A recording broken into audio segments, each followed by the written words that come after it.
ئەزان سڵاو خۆشحاڵین لە بەرنمەیەکتری ڕاڤە بە دیدارتان شا دەبین. تەوەری بەرنمەکەمان کێشە هەڵپەسێردراوەکانی نێوان حکوومەتی عێراق و هەرێمی کوردستان و پێچێنانی حکوومەتی نوێ عێراق و ئاسۆی چارەسەرکردنی ئەو کێشە هەڵپەسێردراوانە تەوەری گفتوگۆکەمانە بێت بە میوانداری زۆر بەڕێز کاک شنکار عەبدوڵڵا، چاودێری سیاسی و ڕۆژنامەنووس. کاک شنکار خۆشحاڵین و بەخێربێت. زۆر سپاس بۆ بەرنامەکەت. کاک شنکار، بابەتی گفتوگۆی پێچێنانی حکوومەتی عێراقی ڕێکەوتنی هێز و لایەنە سیاسیەکان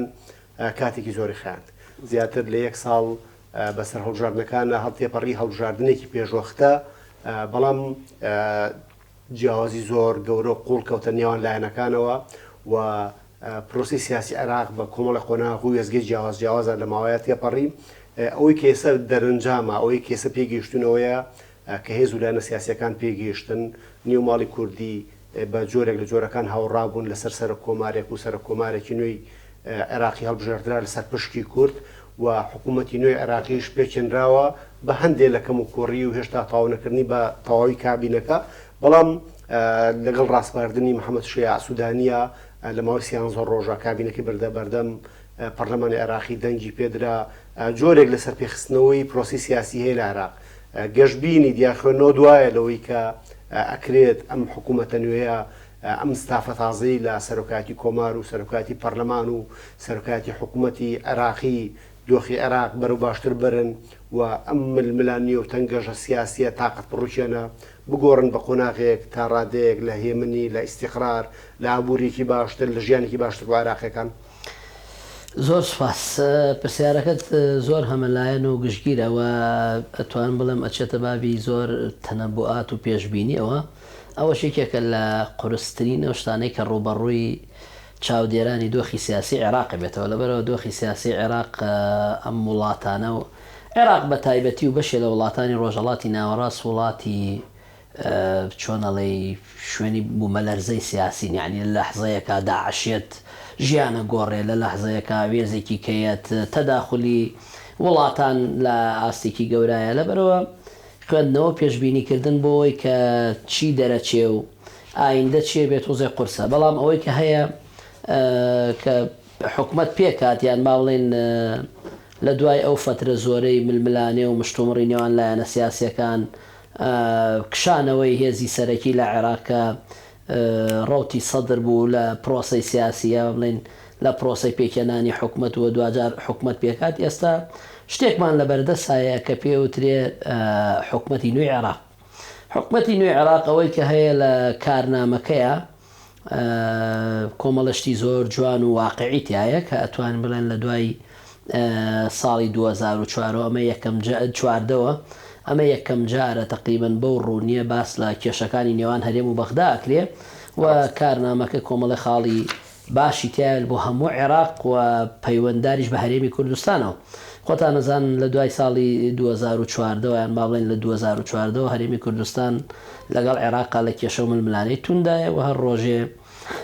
بە ئاراستەیەکە گۆڕێ کار گەشتۆتە سەرەوەی هەندێک جار تەدەخولی عسکەری بکرێ و ئەوەی بینیتان لە دوای ڕیفراندۆم و 16 ئۆکتۆبەر ڕوویدا بەشێکی دەرهاویشتەی ئەو ململانێت توندەیە کە لە عێراق هەیە. بەڵام ئەوەی هەیە کارنامەکەی محەممەد شیاع سوودانی کارنامەیەکی باشە وەکو تێکست وەکو نووسین، بەڵام ئەوی کەی چەنێ جێبەجێەکرێ ئەمە قسەیەکی جددیە. طبعاً محەممەد شیاع سوودانی لە کارنامەکەیە تیشی خستۆتە سەر کۆمەڵە خاڵی زۆر جەوهەری بۆ هەموو عێراقیەکان و وەک پێشتریشتن بۆ هەرێمی کوردستانیش لەوانە بەرەنگار بوونەوەی گەندەڵی و گەندەڵی دارایی و کارگێڕی، هەروەها چارەسەرکردنی بێکاری و ڕەخساندنی هەلی کار، پاڵپشتی چینە هەژارەکان، چاکسازی لە کەرتی ئابووری و کشت و کاڵ و پیشەسازی، ئاوەدانکردنەوەی ناوچە ئازادکراوەکان یعنی دوای داعش، هەروەها کۆتاییێنان بە دۆسیە ئاوارەکان لە 6 مانگی داهاتووە، پاڵپشتی سندوقی نیشتەجێکردنی ئاوارەکان جارێکی تر، زیادکردنی کاتژمێرەکانی کارەبا کە یەکێکە لە گرفتە درێژخایەن و مزمینەکانی عێراق لە دوای ساڵی 2003 یان لە دوای ڕوخانی بەحسەوە، کاراکردنەوەی دەستەی دەستپاکی و چاودێری دارایی و لێپرسینەوە لە گەندەڵکاران و هەروەها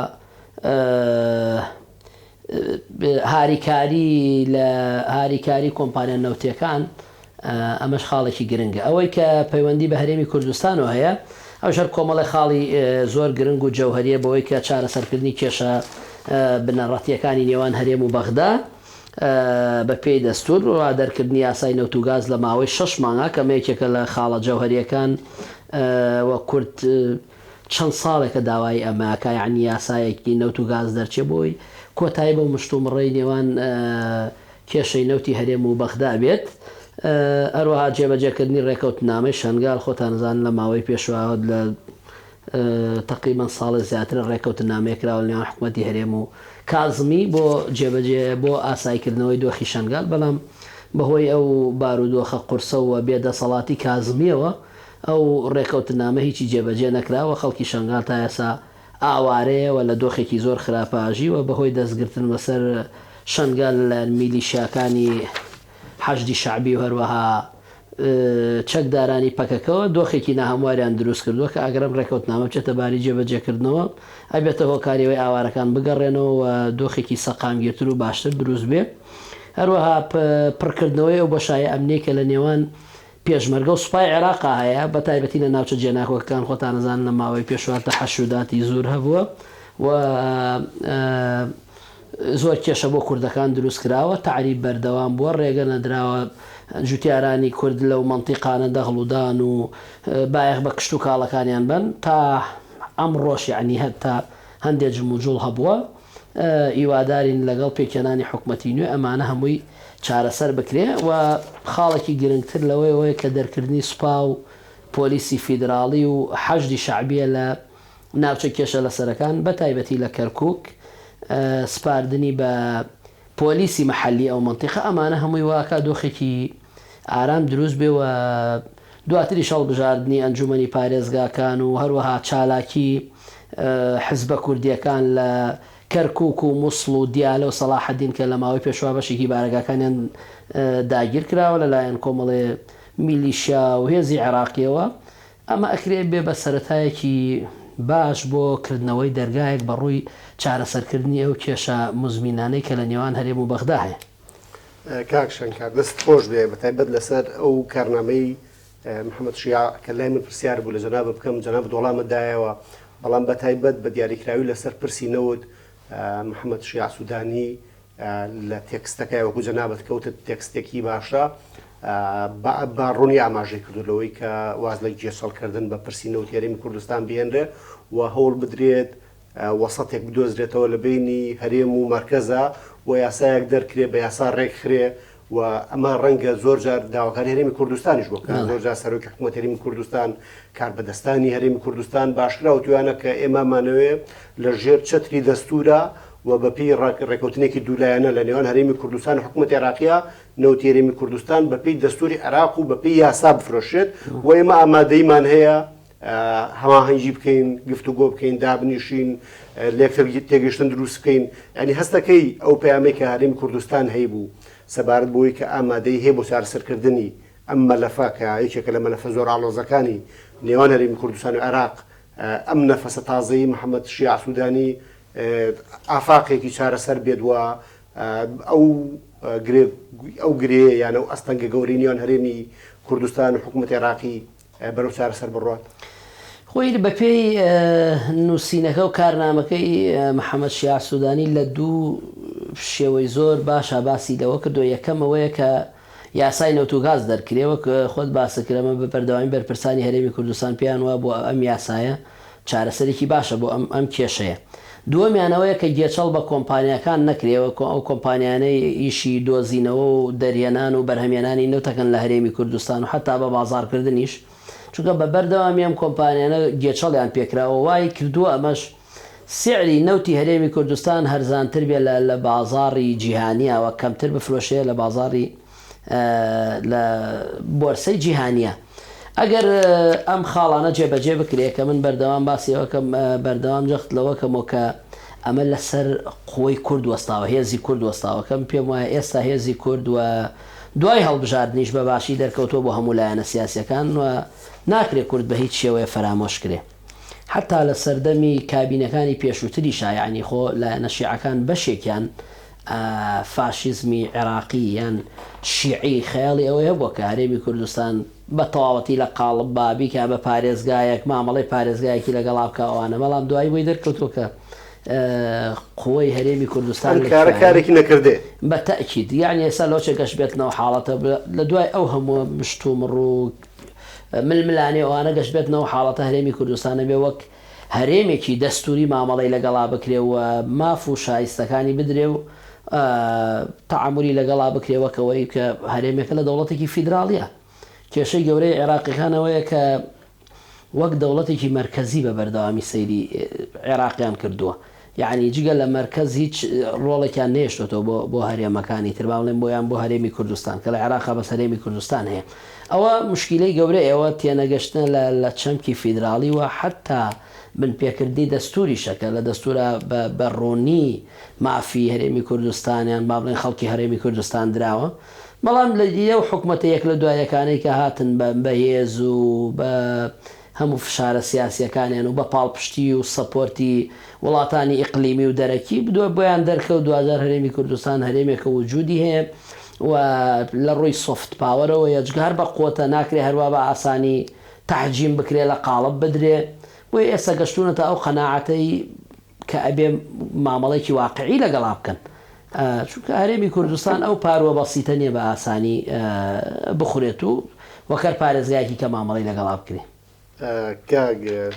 شەنکار پێم خۆش لەو گۆشێشەوە قسە بکەین کە ئەم جار هەرێمی کوردستان جدێتێکی باشتری هەیە ئەین بۆ نمونەگەر لە سەر قۆناغی پێشوو حزوری کورد بە تایبەتی لە کابینەی پێشوو حزورێکی زۆر بەقوت نەبوو بە تایبەت لەوەی کە کورد کێشەی هەبوو لەسەر هەڵبژاردننی سەرۆک کۆمار و بینیمان کە هێز لایەنە سیاسیەکان بە جۆرێک لە ئیشکالیەتەوە چوونە بەغداد ئەم جارە پرسی سەرۆک کۆمار بە جۆر لە جۆرەکان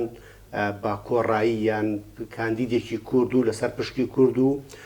بەبێ تەشەنۆچ ئەم کێشەیە تێپەڕێنرا تۆخەنۆ چییە بۆ ئەوەی کە سەرۆک کۆماری ڕابردوو زۆر جار گازندەی هەبوو لەسەرەوەی کە گازندەی خەڵکانێکە بوون لەسەری ینی ئەوانەی ڕخنەی دۆخی سیاسیەکەن ئەوانەی لە نێو ماڵی کوردیەوە خوێنەوە بە دۆخی عێراقەکان لەوەی کە سەرۆک کۆمار پارێزەری دەستور نەبوو لە پرسی مافی کورد لە بابەتی نۆت و غاز کە پرسیاری پێشووترمان بوو هەڵوێستێکی ڕوونی نەبوو لە پرسی بابەتی بودجە و ناردنی بەشی هەرێمی کوردستان دووبارە هەڵوێستێکی ڕوونی نەبوو تەنانەت قسەیەکە بوو لەسەرەوەی کە هەندێک هەوڵ هەبێ بە پێشنیازی سەرۆک کۆمار کە ئاراستی بازرگانی عێراق لە ئیبراهیم خەلیل و ناوچە سنوورەکانی هەرێمی کوردستان و بگوازرێتەوە بۆ بەسڕا و حتا دەستکاری ڕێڕێی بازرگانی عێراق بکرێ خوێنەوەی تۆ چییە بۆ ڕۆڵی سەرۆک کۆمار و یان ئەوەی کە بۆچی سەرۆک کۆماری پێشوو نەیتوانی دیفاعێکی باش لە خەڵکی کوردستان بکە ڕاستیەکەی ئەوەی کە زۆر جار باسەکرێت دەسەڵاتەکانی سەرۆک کۆمار دەسەڵاتێکی تەشریفاتین ئەوە ڕاستە بەڵام ڕاستی بەشێکی زۆری کەوتوتە سەر کارکتەرە سیاسیەکان لەم وڵاتانە کارکتەری سیاسی بەدەر لە دەستور و یاسا شەتوانێت ئیشی گەورە بکە یعنی کێشەکە لەوەی لە وڵاتانە یاسا و دەستور زیاتر هەر ئەوەیە کە وەکو تێکستێکی نووسراوەتەوە کەمتر ئیشی پێکرێ ئەوەی ئیشەکە زیاتر میزاجی شخص و کارکتەرەکان هێزی کارکتەرەکانە ڕاستیەکەی منیش وەکەر هاوڵاتیەکی هەرێمی کوردستان ڕخنەی جدیم لە بەڕێز دکتۆر بەرهەمەیە پێم وایە نەیتوانیەوە بە ڕۆڵی خۆی هەستێەوە تایبەتی لە ئەو هەموو کێشمەی نێوان هەرێم و بەغدا مەسایلی بودجە حتا مەسایلی پارەی گەرمی جوتیاران کە یعنی ئەمەی تر هیچ هەڵ ناگرێت جوتیارە گەرمییا بێ بە حکومەتی عێراق یعنی نەپەیوەندی بە حکومەتی هەرێمەوەیە نەهیچ ینی تۆ نەتوانی ئیشێک بۆ ئەمانە بکەی بەڕاستی هەنگاوێکی گرنگ بوو کە جارێکی کە نەبێتەوە بە سەرۆک کۆمار ینی کەسێک کە نتوانێت ئیش بۆ جوتیاران کاکە هیچ پەیوەندێکی بە منلانەی سیاسیەوە نییە کە مەسایلی نەوت و بودجە ئەوانە باڵێن بەشێکی هەرچەند دەبوو کاک بەرهەم ئیشی جدی لە مۆزوعانە بکردا چونکە کاک بەرهەم نوێنەری کوردە بەر لەوەی نوێنەری عێراق بێ بەر لەوەی پارێزەری دەستور بێت نوێنەری هەرێمی کوردستانەوە لێرە بە دەنگی خەڵک دەرچووەوە حزبی هەبووە و لێرە بە سیاسێکی کوردی مامەڵی کردو بچێتە عێراق ببێتە عەرەبێکی عیارە 24 ینی لامان سەیرە بەڕاستی لەبەرەوە بە حەقەت جێگەی ڕخنەی زۆر جدی بووە لە بەڕێز بەرام ساڵحەکە نەیتوانیەوە بە ئەرک و ڕۆڵی خۆی هەستێ لەو هەموو کێشانەی کە ڕووی داوە حتا نەیتوان ئەو ڕێکەوتنانەش کە کراوە نەیتوانیوە سەپۆرتیان بکە ینی بۆ وەیلانی کەم ماف و شایستە داراییەکانی فەرمانبەرانی هەرێمی کوردستان موچەخۆرانی هەرێمی کوردستان بدرێت بە خۆتان ئاگادارن ینی ئەم ساڵ ئەوە خەریکە ساڵ تەواوە بێت تا ئێستا دوو جار بەپێی ئەو ڕێکەوتنش کە لە نێوان حکوومەتی هەرێم و بەغدا کراوە دوو جار 200 ملیارد دینار هاتووە کەمە کارەساتێکی گەورەیە بۆ سەرە کۆمار ڕۆڵی هەبێ لەم بابەتانە بۆیە کارێکی زۆر گرنگ بوو کە جارێکی کە نەبێتەوە بە سەرە کۆمار بۆی هەموو خەڵک بزانێت کە خەڵکانێک کە نوێنەری کوردن ئەچنە پۆستێکەوە ئەیتر لە خۆیان نەگۆڕن ینی بە شێوە لە شێوەکان وان مامەڵە بکەن کە ئەمە مڵکی خۆیەتی و بەتوانە و جوودی خۆی بەدەستێناوە کەس لێرە بەتوانە و جوودی خۆی هیچ بەدەست نایەنێت هەمووی نوێنەرایەتی حزب و لایەنێکی سیاسی و یان پێکاتەیەکی سیاسیە کەوایە تۆ ڕۆشتی بەر لە هەر کەسێک ئەبێ بیری پێکاتەکەت هەبێ بیری لایەنەکەت هەبێ بیری خەڵکت هەبێ بە خەڵک بەگشتی لەبەرەوە لە ڕاستیایە من وەکو هەموو کەسێک ڕخنەی زۆر جدیمان لەسەری هەیە پێمان وایە نەیتوانی بە ڕۆڵی خۆی هەستێ و دەیتوانی ئیشی زۆر گەورە بکە بەڵام بەداخەوە نەیکرد مێژوویەکی گەورە بۆ خۆی تۆمارکە کاک شوێنکار لەسەرەوەی کە سەر کۆمار یان پۆستە سیادیەکانی عراق زۆر جار بێبایە خەکرێ لەوەی کە ئەڵێن ئەم پۆستانە کاریگەری نییە لە کاتێکە هەروە قسەی جەنابەت کە زۆر جار قوەی کەسەکان و گەڕانەوە بوونەوە دەق و یاساکان زۆر لە بابەتەکە گۆڕێ بوو نمونە لە دەست بەکاربوونی شاخۆن عەبدوڵڵا وەکو جێگری سەرۆکی پەرلەمانی عێراقی هەر کارنامەکە یان ئەو شێوازی تەقدیمکردنی کە محەممەد شیع سوودانی تەقدیمی پەرلەمانی کردبوو ئەو نەقدی کرد لەوەی کە لە ڕووی قانونیەوە تەقدیماتی سەرۆکوەزیران بۆ دەست بەکاربوونی کابینەکەی نابێ بۆ جۆرە بێت و نابێ ئەو ئەمرکا و نابێ ئەو کاتی دەستنیشانکردنی کۆبوونەوەی پەرلەمان دیاری بکە ینی ئەو ببینیمان دوایی شیع سوودانی نووسنگەکەی بەڕەسمیش ئەو سیغەی گۆڕی کە داوای کردبوو کە بۆ پێکێنان حکوومەتەکەی لە جۆرێک لە ئەمرەوە بۆ پێشنیازکردن بۆ پێشنیار و لەسەر پرسی فڕۆکەخانەی کەرکووکیش شاخۆن عەبدوڵڵا هاتە دەنگ و قسەی کرد و ینی جۆر لە جۆرەکان مۆقیفیشی هەبوو پەیوەند بۆ قسەیەوە کە جەنابەت باست کرد لەوەی کە سەرۆک کۆمار پارێزەری دەستوورە ینی ڕەنگە ئەمە بۆ خۆشی قوتێک باتەوە بە سەرۆک کۆمار لەوەی کە ئەگەر ئەو پارێزەری دەستوورە ئەتوانێت زۆر جار دەستی هەندێدام و دەستگا بگرێت لەوەی کە ئەگەر خەرخی دەستورەکەن ئەگەر دەستور جێبەجێ ناکەن ئەگەر پێچەوانەی بڕگە و مادە دەستوریەکان مەمەڵاکەن ینی ئەوەی کاوترێت سەرۆک کۆمار یان هەر پۆستێکی دیکەی کادرێ بە کورد لە عێراق زیاتر پۆستی تەشریفاتین هەستەکەم یەکجار بۆ جامەدیێژ نەبێت ینی سەرۆک کۆمار ژمارەیەک دەسەڵاتی هەیە و توانای سکاڵاکردنی هەیە توانای ناردنی نامی بۆ پەرلەمان هەیە توانای بانکردنی سەرۆکوەزیرانی هەیە ینی زۆر جوڵە هەیە سەرۆک کۆمارە توانێت هەروەکۆی کە جەنابش باسێک ئەگەر خۆی شخصی خۆشی بخاتە پاڵ دەقیاسایەکانیش بای ئەوە پژگیریەوەکەن کە سەرۆک کۆمار بتوانێت بە تایبەتی لە هەندێک مەلەفی هەستیارە ڕۆڵێکی باشتری هەبێت. ڕۆڵی شەخص لەم دام و دەستگانە ڕۆڵی یەکلاکەرەوەیە بەڕاستی بەدەر لە دەقەیاسایی و دەستوریەکان و پێشتریش باسمان کرد ینی بۆ ڕۆژگارێ بەڕێز مامجەلا سەرۆک کۆمار بوو ینی چ ڕۆڵێکی گرنگی هەبوو چەند این بۆ ینی بچووکترین کێشە یان باڵێن گەورەترین کێشە بە تەلەفۆنی حەلیە کرد بەڵام بۆچی بەڕێز بەرهەم ساڵح ئەمەی نەکردووە ئەمە پرسیارێکی جدیە لە خۆیەوە بۆ مێژووی خۆی ئەمێنێتەوە کە بۆچی ڕۆڵی نەبووە لەم کارانە ئەوەی جەنابە باسە کرد شاخەوان عەبدوڵڵا جێگری دووەمی سەرۆکی پەرلەمانیشە بەڵام ڕۆڵێکی گرنگی هەیە ئەبین لەو مەوزوعانەی کە حتا پێشێلکاری دەستورە کە زمانی کوردی لە کەرکووک و لە حەت ناوچە کێشە لە سەرەکانیانە ئاستەنگی بۆ دروستکەن یەکسەریەتە دەنگ و ڕۆڵی گرنگە گێڕێ ئەمەیە ئەوەی کە باسیەکەین کە شەخص چەند ڕۆڵی هەیە لەم سیستمانە شەخص زۆر زۆر زیاتر ڕۆڵی هەیە بلەوەی بە پێی دەستور و ئەو دەسەڵاتەی بۆی دیاری کراوە لەبەرەوە کارایی شەخصەکان لێرە ڕۆڵی گرنگە گێڕێ بەڵام ئایا شەخصەکان ئیش بۆ نەتەوەکەیانەکەن بۆ خەڵکەکەن یان بۆ خۆیان یەکەن خەڵکانەکەی ئەتوانێت پۆستەکەی لابێ و بمێنێتەوە بەڵام بە بێدەنگی و بەدڵی نەیارانی گەلەکەی بکات و بێدەنگ بێ لە هەموو ئەو شتانە لە پێناومانەوەی لە پۆستەکەیە مشکیلە گەورەکە ئەمێ لە لای ئێمەیان ئەوەی کە ئێمە ڕەخنەی لێگرین بۆچی بەڕێز بەرهەم ساڵح نەیتوانی نوێنەرایەتی کوردکە بۆچی لەو هەموو کێشە و ململانیانە نەیتوانی ڕۆڵی خێر بگێڕێت یعنی بۆچی زۆر جار باس لەوە کرێکەت نەک ڕۆڵی خێرینەی گەڕاوە بگرن ڕۆڵی زۆر زۆر خراپیش گەڕاوە بەرامبەر بە هەرێمی کوردستان ئەمە قسە جددیەکەیە مەفروزە خەڵک ئەمەی ڕوبەڕوو بکاتەوە کاک بەرهەم 3 ساڵ سەرە کۆمار بۆ 4 ساڵ سەرە کۆمار بۆ بەڵام ئەمە بێ بە مێژوویەکی دوور بۆ تامردنی ینی لێی بەرپرسیارە بێت تۆ نوێنەری کورد بووی سەرە کۆماری عێراق بووی چیت کرد لەو هەمووە ململانەی و کێشەیە کە ڕوبەڕووی خەڵکە بووە ڕۆژگارێک مامۆسایان لەسەر جادە بوون بە داوای موچەیانە کرد فەرمانبەران داوای موچەیانە کرد بایکۆتێکی زۆر هەبوو بۆچی زەختن ناکرد لەسەرەوەی فشارە ناکرد لەسەرەوەی حکوومەتی عێراق پابەندی ڕێکەوتن نامەکان بێت کازمی کەوا وا باسەکرێ زۆر جار کارمەندی لای خۆی بۆ ڕۆژگارێک لە دەستگاکانی خۆی ئیشی کردو یعنی نەدەتوانی تۆ بە کازمی بڵێ بۆچی پابەند نابی بە ڕێکەوت نامەکانەوە بۆچی ڕێکەوت نامەکان جێبەجێ ناکەی لەبەرەوەمانە هەمووی پرسیاری جددیە لەسەر مێژووی ئەو پیاوە هیوادارم ڕۆژگارێک مێژوو نووسان بە ئینسافەوە بینوسنەوە بزانن ئەم پیاوە چی کردووە لە ماوەی ئەو 4 ساڵی ڕابردووی سەرە کۆماریە کاکشنکار هەر پەیوەست بەو بابەتی سەرە کۆمار و پۆست و پشکەکانی کورد لە بەغدا ینی زۆر جار بەشێک لە هێزولایەنە سیاسەکان بەڕاستی پلە حیزبێک پلە حکومەکانەکەن بە کێشا لە کاتێکا کورد دۆزێکی گەورەی هەیە کە لەگەڵ عێراق و لەگەڵ کاربەدەستانی عەرەب گفتوگۆی لەبارەوە بکە مشتومڕی لەبارەوە بکە و هەوڵ با بەدەستی بهێنێ ینی خوێنەوەی تۆ بۆ چییە بە تایبەتی تۆ لە یەکی لە قسەکانتە باسی و کەوتە قۆ و هێزی کورد ناکرێ فرامۆشکرێەوە حزۆری کورد حزورێکی بەهێزە لە عێراقا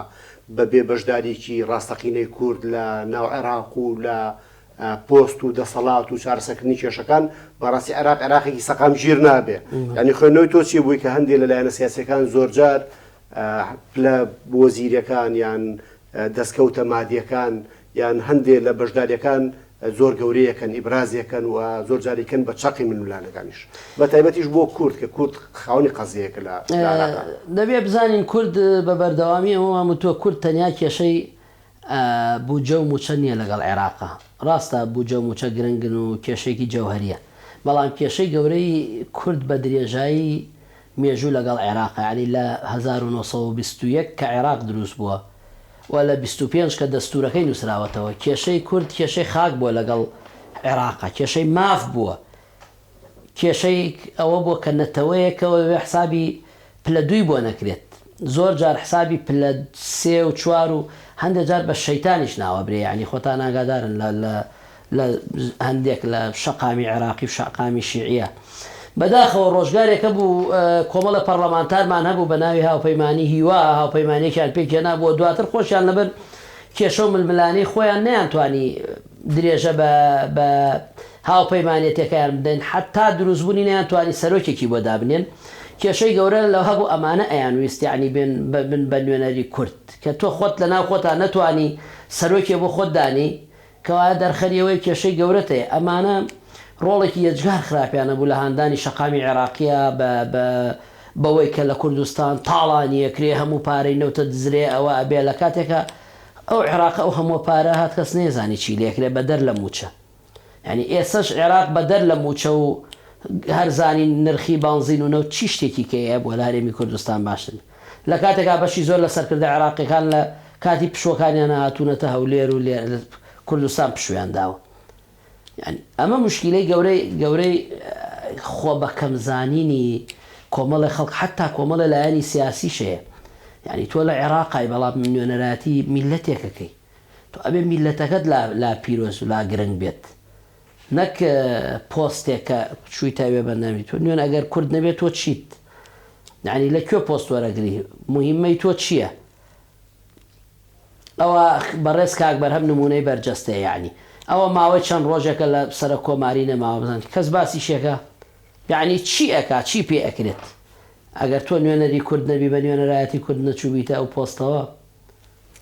ئەگەر وا زۆربیان کێشەی گەورەی ئەمانەوەی زۆربیان لە خۆیانە گۆڕێن زۆربیان کە ئەچنە ئەوێ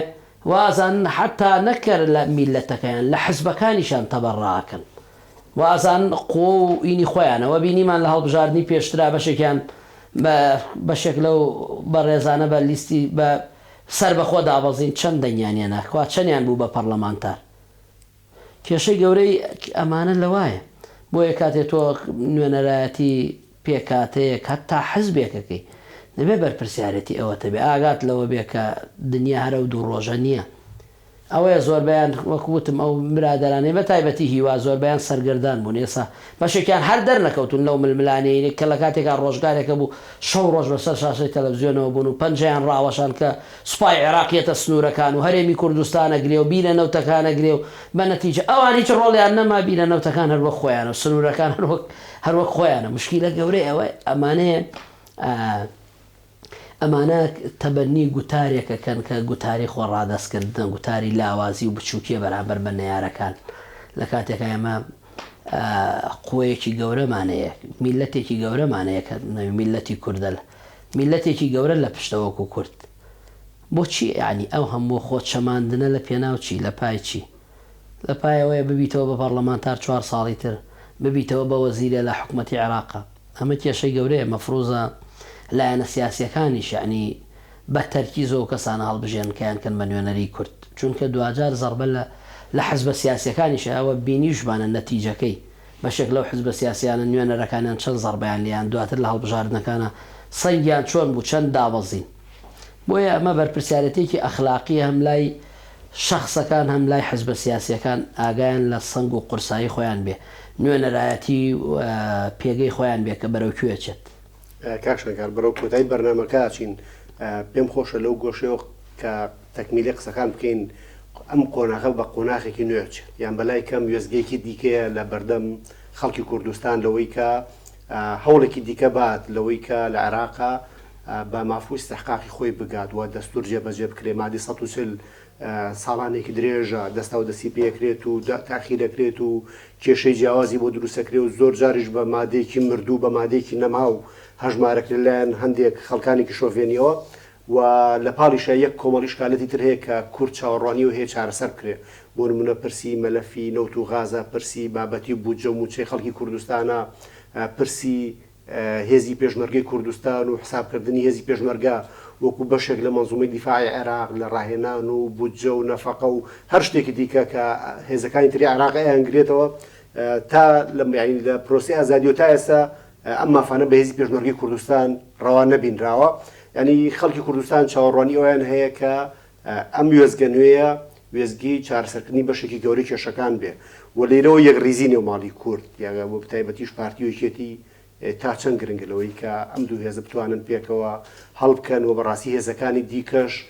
ئەگەرچی ناوی ئۆپۆزیسیۆن لە خۆیانەنێن بەڵام لە پرسی پشتیوانیکردنی مافەکانی خەڵکی کوردستان لە بەغدا پشتیوان بن. ئەوەی کە هەیە بەپێی کارنامەکەی سوودانی تقریبن ئاسۆیەکی نوێ بەڕووی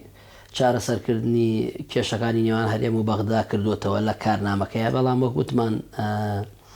عیبرەت لە جێبەجێکردنایە ئەوەش پەیوەندی لەسەر وەستاوە لەسەر هێز و پاوەری کورد ڕاستیەکەی گرنگە کورد یەک هەڵوێست بێت تەبا بێ وە سوودی وەرگرت بێ لە ئەزمونونەکانی ڕابردوو و لە 2023ەوە کورد قۆناغ بە قۆناغ لە عێراقا بەرەو لاوازی ڕۆشتووە ڕاستەوەکو قەوارەی هەرێم پێگە بە هێزەکەی هەرماوە بەڵام ئەگەر بەوردی دیراسە بکەین تەسەورەکەم کورد بەشێکی زۆری پۆست و چۆنەڵێ هەیمەنەی لە عێراقا لە دەستدا بێ بەڵام مانای ئەوە نییە مە کۆتایی هەموو شتێک بێ ئەکرێت ئێستش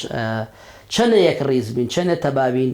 ئەوەندە گرنتی مافەکانی خۆمانەکەین لەبەرەوە هیچ شتێک هەڵ ناگرێت ئەم قۆناغە ئەوە نەبێ کە یەک گرتووی تەبایی هەبێ لە نێوان کووردا لایەنە کوردیەکان بە تایبەتی یەکێتی و پارتی خۆ ئەگەر نەوەی نوێ و یەکگرت و کۆمەڵی شەگەرەوانی بە چەند پەرلەمانتارێ بەشدارن و وجودیان لە عێراقا هەیەوانش بێنە پێشەوە ڕەنگە هەنگاوێکی گرنگ بێت بە واز لە چاواشەکردنی خەڵک مێنین واز لە ئەو گەمە ناشیری نەبێنین کە چەند ساڵێکە ئەکرێ لە عێراقوانە عێراق بارودۆخێکی کەیە لە هەرێمی کوردستان هەر چۆن مامەڵەکرێ و ململانەیە ئەکرێت تا ڕادەی ئاساییتر بێ بەڵام عێراق ئێمە شەڕێکی گەورەترمان لە پێشەوە کەڵێن شەڕی بنیەتی خۆمانە شەڕی خاک و سنووری خۆمانە ئەمە پێویستی یەجگاری بە یەکگرتووی و تەبایی هەیە پێم وایە چەنە تەبابین ئەوەندە زیاتر گرنتی مافەکانی خۆمانەکەین و پێم ئەبێ ئێستا لایەنە سیاسەکانیش لەوە تێگەشت من کە یەکگرتووی چەنە گرنگەوە سەرڕای هەندێ ململانیش لە نێوان یەکێتی و پارتی پێم وایە ئێشتا کورد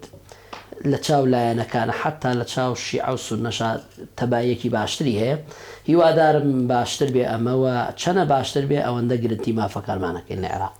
کاک شەنکار عەبدوڵڵا ڕۆژنامەنووس و چاودێری سیاسی سوپاس بۆ ئامادەبوونت لە ڕاڤەوە سوپاس بۆ هەموو شیکردنەوەکانە. زۆر سپاس بۆ ئێوەش. دەستێوەش خۆش بێ. ئازیزان بەم جۆرە هاتینە کۆتایی بەرنامی ڕاڤە و تا ڕاڤەکردنێکی تر بەخواتان ئەسپێرین و خواتان لەگەڵ بێ.